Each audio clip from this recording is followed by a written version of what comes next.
Bivši član kriznog štaba za suzbijanje epidemije koronavirusa, pulmolog dr. Branimir Nestorović, gostujući na TV Happy, pričao je koliko je rizično proslavljati Novu godinu, ali da bi on to ipak dopustio. Ipak, on je dodao i da svaki dan može da bude slavlje, ako želimo. Ne volim Novu godinu, ali svaki dan može da vam bude doček i Nova godina ako to želite. Razumem političare, rizično je, ali ja bih pustio da se slavi Nova godina, kaže Nestorović. On je dodao da svi ozbiljni naučnici kažu da je greška zaključavanje. Ima zemalja u kojima nema restrikcija. Evo pogledajte Belorusiju. Nestorović ističe da je u životu najvažnija sreća.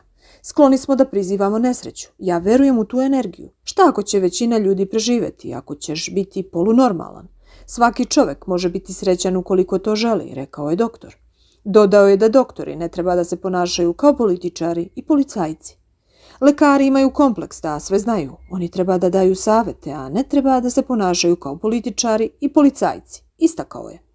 U emisiji TV Happy gostovao je i predsjednik Skupštine Ivica Dačić, koji se osvrnuo na stav Nestorovića.